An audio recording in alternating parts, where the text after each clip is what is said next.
एक लड़की जो बहुत ज़्यादा खूबसूरत है, बहुत सारे लड़के उसके चाहने वाले हैं। न जाने कितने लड़के उसके ऊपर मरते हैं, लेकिन वो लड़की किसी को भाव नहीं देती। इतने चाहने वाले होने के बाद उस लड़की को अपनी खूबसूरती के ऊपर बहुत ज़्यादा घमंड हो जाता है। जब उसके शादी के लिए रिश्ते आते हैं तो हर वो रिश्ता वो ठुकरा देती है, उन लड़कों को नापसंद कर देती है। ऐसे होते करते लगभग 15 लड़कों को उसने रिजेक्ट कर दिया। इस बात को लेकर उस लड़की के माँ बाप परेशान होने लगे। अब उस घर में रिश्ते आने भी बंद हो गए थे। लेकिन एक दिन अचानक एक बूढ़े माँ बाप अपने लड़के के रिश्ते को लेकर आते हैं। वो लड़की जिसका नाम सरिता है, बिना उसके पूछे सरिता के माँ बाप उस माँ बाप को अपनी बेटी दे देते हैं, यानी शादी के लिए हाँ कर देते हैं। क्योंकि उनका बेटा एक सरकारी नौकरी में था, अच्छी खासी सैलरी थी। जल्दी से जल्दी लड़का और लड़की की शादी कर दी जाती है। वो सरिता अपने ससुराल जाती है। जब शादी हो रही थी तो बहुत सारे लोग, बहुत सारे उसके लड़की के फ्रेंड्स शादी में आए थे। उसकी सहेलियां उसका मजाक बना रही थी कि तुमने किससे शादी कर ली, ना तो उसकी हाइट सही है, ना तो उसका कलर साफ है। क्योंकि वो लड़का देखने में सांवला था, कुछ भी मैच नहीं कर रहा था। सरिता अपने आप में गुस्से से भरी पड़ी थी। ससुराल जाती है। उसकी सुहाग रात में जब उसका पति उसके पास आता है तो सब कुछ करने देती है बिना मन से। उसका पति कुछ समझ नहीं पा रहा था कि मेरी बीवी मेरे साथ ऐसा व्यवहार क्यों कर रही है। उसको कुछ पता नहीं था कि मेरी बीवी के बिना मर्जी के इसके साथ मेरी शादी हो गई है। वो लड़का जो सरकारी नौकरी में था, पढ़ा लिखा समझदार व्यक्ति था, वो अपनी बेबी को बेपनाह मोहब्बत करता है। उसकी छुट्टियां कैंसिल होने वाली थी, यानी पूरी हो चुकी थी। शादी के 15 दिन बाद वो लड़का अपनी ड्यूटी पे फिर से दूसरे शहर में चला जाता है। अब लड़की सरिता उस घर में उसका देवर और उसके बूढ़े सास ससुर रहते हैं। अचानक एक दिन सुबह उठती है सरिता और जैसे ही बाथरूम जाने के लिए दरवाज़ा खोलती है तो देखती है कि उसमें उसका देवर नहा रहा है।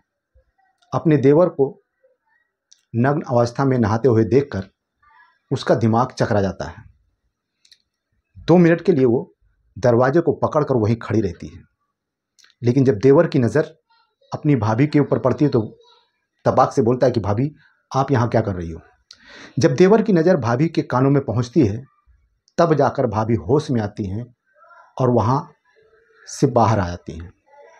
लेकिन उस दिन के बाद भाभी को ना तो दिन में चैन था और ना तो रात में सुकून था। वो सिर्फ और सिर्फ अपने देवर के ख्यालों में खोई रहती थी। अब भाभी के दिमाग में देवर को पाने की इच्छा भी जाग चुकी थी। वो किसी भी हाल में अपने देवर को अपना शिकार बनाना चाहती थी। वो उसके जिस्म के साथ खेलना चाहती थी। उसकी भाभी के दिमाग में कुछ ऐसे ही ख्याल थे कि उसका हस्बैंड खूबसूरत, उसकी बॉडी परफेक्ट हो, उसका कलर भी साफ हो और उसकी हाइट भी अच्छी हो, और ये सारे गुण उसको अपने देवर में दिख गए थे। उसी दिन से एक भाभी ने अपने देवर के ऊपर डोरे डालने चालू कर दिया। कभी अपने देवर के सामने अपना पल्लू गिरा दी, कभी कोई कपड़ा सरका देती, कभी कुछ कभी कुछ। वो हर हथकंडे अपना रही थी जिससे देवर को अपने पास लाया जा सके। लेकिन देवर अपनी भाभी का बहुत इज्जत करता था और अपनी भाभी की हर वो बात मानने के लिए तैयार रहता था जिससे भाभी को कोई तकलीफ ना हो। भाभी और देवर के बीच अब कुछ होने वाला था, लेकिन भाभी सारे हथकंडे अपनाने के बाद भी देवर को अपने काबू में नहीं ला पा रही थी। एक दिन अचानक सास ससुर कहीं गए हुए थे और भाभी अपने देवर के कमरे में आकर बोलती है कि देवर जी, मुझे मूवी देखने का दिल कर रहा है। देवर जो अपनी भाभी की बहुत ज़्यादा इज्जत करता था, वो अपनी भाभी को बोलता है, ठीक है भाभी, अगर आपका दिल कर रहा है तो मैं आपको मूवी दिखा कर लाता हूँ। मूवी देखने के लिए जैसे ही भाभी अपने कमरे में तैयार होने जाती है, देवर पीछे से जाता है और अचानक अपनी भाभी को अपनी बाहों में भर लेता है। उसके बाद जो होता है दोस्तों, उसको सुनने के बाद आपके भी रोंगटे खड़े हो जाएंगे कि एक देवर अपनी भाभी की इस तरीके से प्यास बुझाता है जिसका भाभी ने कभी कल्पना न की होगी। भाभी को यही चाहिए था। उसके बाद जो होता है वो इस कहानी में मैं आगे बताने वाला हूँ, तो कहानी को पूरा सुने। और कहानी अच्छी लगेगी तो प्लीज़ वीडियो को लाइक कर दें और मेरे चैनल पर नए तो चैनल को सब्सक्राइब करके बेल आइकन जरूर दबा लें। दोस्तों, मध्य प्रदेश के इंदौर में रहने वाली सरिता, जिसकी उम्र 22 साल है, अपने माँ बाप की इकलौती औलाद। कॉलेज में बहुत सारे लड़के उसके पीछे पड़े होते हैं, वो किसी को भाव नहीं देती थी। होते करते उसने कॉलेज की पढ़ाई पूरी की। अब उसके शादी के लिए रिश्ते भी आने लगे थे, लेकिन उसको इतनी खूबसूरती पे इतना घमंड था कि वो कोई भी लड़के को पसंद नहीं करती। कितना भी खूबसूरत, कितना भी हैंडसम लड़का हो, वो उसको कोई ना कोई कमी निकाल कर रिजेक्ट कर देती थी। इस हरकत से माँ बाप परेशान होने लगे और अब उसका दिमाग काम नहीं करता था। लेकिन एक दिन अचानक कुलदीप, जिसके माँ बाप आते हैं सरिता के घर पे, और कुलदीप का रिश्ता सरिता से जोड़ने की बात करते हैं। कुलदीप के माँ बाप और सरिता के माँ बाप से बात हो जाती है। कुलदीप एक सरकारी नौकरी में था, अच्छी खासी सैलरी थी उसकी, और सरिता और कुलदीप की शादी फिक्स हो जाती है। 1 महीने के अंदर अंदर कुलदीप और सरिता की शादी बिना सरिता के पूछे कर दी जाती है। सरिता इस रिश्ते से खुश नहीं थी, लेकिन अपने माँ बाप के दबाव में आकर ये शादी हो जाती है। सरिता अपने ससुराल जाती है। ससुराल में जाने के बाद उसका व्यवहार बिल्कुल अलग था। वो एकदम नई नवेली दुल्हन जैसी लगती ही नहीं थी। ना तो अपने सास ससुर का ख्याल रखती, ना तो अपने पति का ख्याल रखती। पति इतना समझदार था कि अपनी बीवी की सारी हरकतों को इग्नोर कर रहा था। जब रात को पति सरिता के साथ बेड पे आता तो भी सरिता अपने पति को भाव नहीं देती। उसके पति कुलदीप का जो भी मन होता वो सरिता के साथ करता, अपनी इच्छा पूर्ति करता, और सरिता एक जिंदा लाश बनकर बेड पर पड़ी रहती। कुलदीप को ये सब अच्छा नहीं लग रहा था, लेकिन चाहता तो करता क्या। वो उसकी बीवी थी, उसके ऊपर वो जोर जबरदस्ती नहीं करना चाहता था। सब कुछ धीरे धीरे चल रहा था। कहानी आगे बढ़ती है। परिवार न चाहते हुए भी खुश था। कुलदीप की छुट्टियां खत्म हो जाती हैं और अपनी पत्नी सरिता को बोलकर वो एक दिन अपनी ड्यूटी के लिए दूसरे शहर में चला जाता है। घर में बचते हैं सरिता के बूढ़े सास ससुर और उसका एक 22 साल का जवान, खूबसूरत, हट्टा कट्टा देवर, जिसका नाम संदीप होता है। संदीप अभी पढ़ाई कर रहा था। उसने जिम भी ज्वाइन कर रखी थी। उसकी बॉडी देखने लायक थी। एक दिन संदीप बाथरूम में नहा रहा था और गलती से अब दरवाजे की कुंडी लगाना भूल जाता है। उसी टाइम अचानक सरिता भाभी दरवाज़ा खोल देती हैं और जिस हालत में संदीप को नहाता देखती हैं, उसको देखने के बाद सरिता के होश पाक्ता हो जाते हैं। वहीं पे वो शांत खड़ी रहती है। लगभग 2 मिनट दरवाजे को पकड़कर सरिता वहीं पे खड़ी रहती है। तभी अचानक संदीप की नज़र अपनी भाभी पे पड़ती है और भाभी को बोलता है कि भाभी, आप यहाँ क्या कर रही हैं। जब संदीप की आवाज़ सरिता के कानों में पड़ती है तो चौंक कर वहाँ से भाग कर आती है। लेकिन वहाँ से आने के बाद सरिता के दिमाग में सिर्फ और सिर्फ संदीप की कद काठी और उसकी बॉडी उसकी आंखों के सामने नाच रही थी। वो उसकी दीवानी हो गई थी। अब सरिता के दिमाग में सिर्फ एक ही ख्याल आ रहा था कि कैसे भी करके मैं अपने देवर को अपने बस में कर लूँ, क्योंकि उसका पति कुलदीप वहाँ तो रहता नहीं था। वो महीने, 2 महीने, 3 महीने पे घर पे आता और 2-4 दिन से ज़्यादा रुकता नहीं था। सरिता की भूख मिट नहीं रही थी और ये भूख वो अपने देवर से मिटाना चाहती थी। वो अपने देवर के ऊपर डोरे डालना चालू कर देती है। वो सारे हथकंडे अपनाती है जो एक स्त्री किसी भी पति को, मतलब पुरुष को, अपने बस में करने के लिए करती है।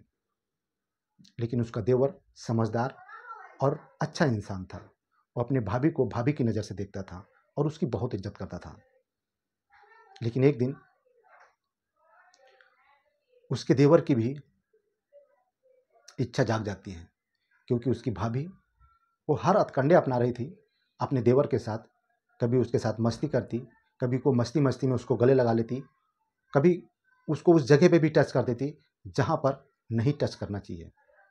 ये सब होता देख एक दिन संदीप का भी मन अपनी भाभी के लिए मचलने लगता है, और जो विचार उसकी भाभी के दिमाग में चल रहे थे वही विचार देवर संदीप के भी मन में चलने लगते हैं। एक दिन अचानक जब सास ससुर घर पे नहीं थे तो भाभी अपने देवर संदीप के पास उसके कमरे में आती है और बोलती है कि संदीप, मुझे मूवी दिखा कर लेके आओ, क्योंकि तुम्हारे भैया को तो टाइम नहीं है और मुझे कोई इच्छा होएगी तो मैं तुमसे ही बोलूँगी। मेरी सारी इच्छाएं अब तुमको ही पूरी करनी है। संदीप अपनी भाभी की बात को ना टालते हुए बोलता है कि भाभी, आप तैयार हो जाएं, मैं आपको मूवी दिखा कर लाता हूँ। भाभी अपने कमरे में जाती हैं और अपने आप को सजाती हैं, संवारती हैं, और आईने के सामने देखकर अपने आप को निहारते हुए बहुत ज़्यादा खुश होती हैं। तभी पीछे से संदीप आता है और अपनी भाभी को अपनी बाहों में भर लेता है। जब संदीप अपनी भाभी की अपनी बाहों में भरता है तो सरिता एकदम दीवानी हो जाती है। उसको तो जैसे यही चाहिए था। संदीप अपनी भाभी को अपनी गोद में उठाकर बेड पे ले जाकर पटक देता है और वो सब बातें करने लगता है जो सरिता चाहती थी इतने दिनों से। सरिता अपने देवर से बोलती है कि संदीप, मैं तुम्हारी दीवानी हूँ और मैं तुमको बहुत पसंद करती हूँ। मेरी शादी मेरी बिना मन मर्जी से हुई है। मैं तुम्हारे भैया को बिल्कुल पसंद नहीं करती और ना तो मेरी जोड़ी उनके साथ जमती है। मैं तो तुम्हारे जैसा लड़का चाहती थी, जो दिखने में खूबसूरत हो, उसकी बॉडी अच्छी हो और मैं उसके साथ चलूँ तो लोग मेरी तारीफ़ करें। लेकिन मैं जब तुम्हारे भाई के साथ कहीं जाती हूँ तो लोग मेरी तारीफ़ नहीं करते बल्कि मेरी बुराई करते हैं, मेरा मजाक उड़ाते हैं। इन सब चीज़ों से मैं बहुत ज़्यादा डिप्रेशन में चली जाती हूँ। देवर अब अपनी भाभी की बाहों में था। एक दूसरे से बातें करते करते मूवी देखने का टाइम आ रहा था।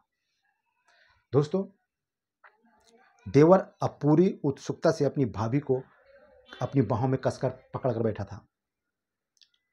फिर भाभी तपाक से बोलती है कि देवर जी,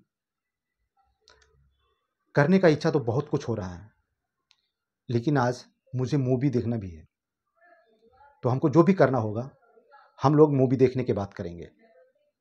पहले मूवी देख कर आते हैं और फिर अच्छे से अपने घर पे एंजॉय करेंगे। संदीप भी बोलता है ठीक है भाभी, चलो मूवी देखने चलते हैं। ये लोग मूवी देखने जाते हैं। नाइट शो था और जब ये लोग मूवी देखकर वापस आ रहे थे तो कुछ लड़के सरिता की खूबसूरती को देखकर उसके पीछे पड़ जाते हैं, उनका पीछा करते हैं और सुनसान रास्ते पर सरिता और संदीप को पाकर वो 4-5 लड़के सरिता को अलग पकड़ लेते हैं और संदीप को अलग पकड़ लेते हैं। 4 लड़के जो सरिता को पकड़कर झाड़ियों में ले जा रहे थे, तभी संदीप वहां पे खड़ा सिर्फ और सिर्फ नज़ारा देख रहा था।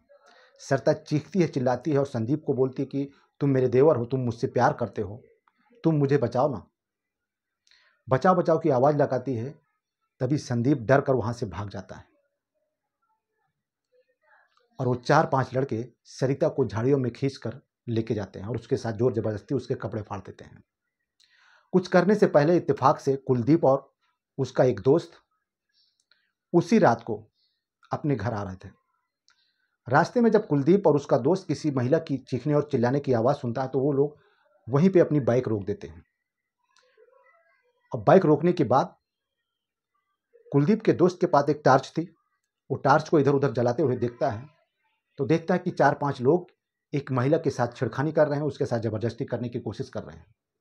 कुलदीप और उसका दोस्त अपनी जान की परवाह न करते हुए उस 4-5 लड़कों की तरफ बढ़ते हैं और जब आगे बढ़ते तो देखते हैं कि कुलदीप की नज़रें वहीं पर ठहर जाती हैं।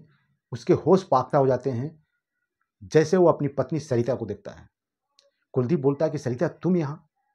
सरिता रोकते बिलखते अपने पति के सामने आकर गिड़गिड़ाने लगती है कि कुलदीप, मुझे बचा लो, मुझसे गलती हो गई है। इतना बात सुनते ही कुलदीप बिना अपनी परवाह किए उन 4-5 लड़कों के ऊपर टूट पड़ता है और उनको गाली गलौज मार पीट कर वहां से भगा देता है। सरिता अब अपने पति कुलदीप के गले रखकर सिसक रही थी। कुलदीप अपनी पत्नी के सर पे प्यार से हाथ फेरते हुए बोलता है कि कोई बात नहीं, चलो घर चलते हैं, कुछ नहीं होगा, मैं हूं ना। सरिता, कुलदीप और उसका दोस्त घर पे आते हैं। घर पे आने के बाद कुलदीप के साथ सरिता अपने बेडरूम में जाती है और पूरी कहानी बताती है। वो कहती है कि मैं संदीप यानी कि अपने देवर के साथ मूवी देखने गई थी, और जब कुछ लोगों ने मुझे पकड़ लिया, मेरे साथ ज़बरदस्ती करने की कोशिश की, तो संदीप वहाँ बिना मुझे बचाए वहाँ से भाग गया। और ये सब बात सुनकर कुलदीप को गुस्सा तो आ रहा था, लेकिन वो करता तो क्या करता, क्योंकि वो अपनी पत्नी की सुरक्षा खुद करके लेके आया था। दोस्तों, ये सब बात हो ही रही थी, तभी संदीप भी घर में आता है और सरिता अपने देवर को देखकर एकदम गुस्से से पागल होने लगती है। कुलदीप अपनी पत्नी सरिता को समझाता है कि कोई बात नहीं, गलती हो जाती है लोगों से, और संदीप भी अकेला था, उसके पास इतनी हिम्मत नहीं है, नया लड़का है, वो डर गया होगा, ठीक है, उसको माफ़ कर दो। ये सब बातें सुनकर सरिता को अपनी पत्नी के ऊपर गर्व हो रहा था। वो उसके सीने से बार बार चिपक कर उसको प्यार करना चाहती थी। आज इस दुनिया में सरिता को अपने पति से अच्छा और उससे ज़्यादा खूबसूरत कोई लग ही नहीं रहा था। वो अपनी पति का हाथ पकड़ती है और अपने बेडरूम में ले जाती है। वो सोचती कि आज रात कभी खत्म ही ना हो। वो पूरी रात अपने पति को वो सुख देती है जो आज तक उसने कभी नहीं दिया था। इधर कुलदीप भी अपनी पत्नी का इतना प्यार पाकर धन्य हो जाता है और सोचता है कि शायद हमने पिछले जन्म में कुछ अच्छे कर्म किए थे जो हमको इतना प्यार करने वाली